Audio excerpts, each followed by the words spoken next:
Que dois-je transmettre et quand? Ça dépend du type de transmission et du régime fiscal de l'entreprise émettrice ITI.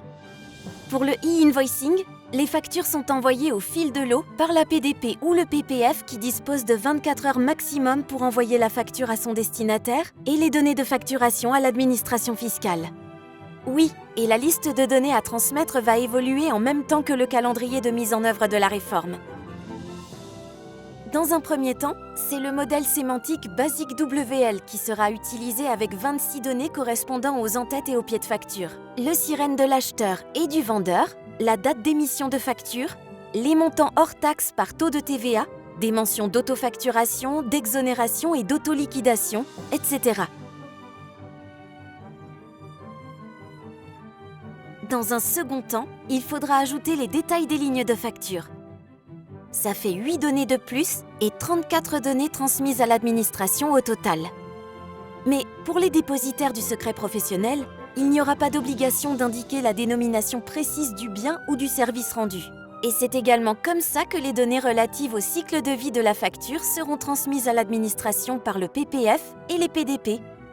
Et il sait pour le e-reporting? Pour le B2B international, les données à transmettre dans le cadre du e-reporting de transactions sont identiques à celles du e-invoicing. Mais le sirène est remplacé par le numéro de TVA intracommunautaire ou un numéro étranger. Les factures au format libre, en PDF notamment, peuvent être déposées sur la PDP de l'émetteur qui extraira les données de transaction à transmettre à l'administration fiscale.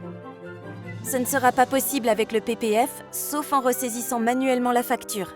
Et pour le B2C, ITI, 10 données sont à transmettre à l'administration, comme la période des transactions, les montants hors taxes et TVA par taux ou le nombre de transactions quotidiennes. Bonne nouvelle! Un logiciel de caisse, en conformité avec la réforme, pourra envoyer les données regroupées en reprenant le ticket Z et en respectant le format et la structure attendue. Dans le cas des prestations de services hors TVA sur les débits, le fournisseur doit renseigner les données sur les encaissements. C'est le e-reporting de paiement. La période d'encaissement, la date d'encaissement, le montant encaissé réparti par taux de TVA et les numéros de facture. Et pour les délais de transmission du e-reporting de transaction, ça dépend du régime fiscal de l'entreprise.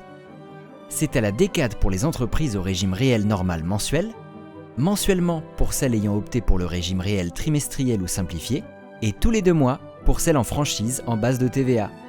La transmission du e-reporting de paiement est mensuelle ou bimensuelle selon le régime fiscal de l'entreprise émetteur. Les PDP automatiseront ces transmissions dans le respect des délais. IT, téléphone, administration fiscale.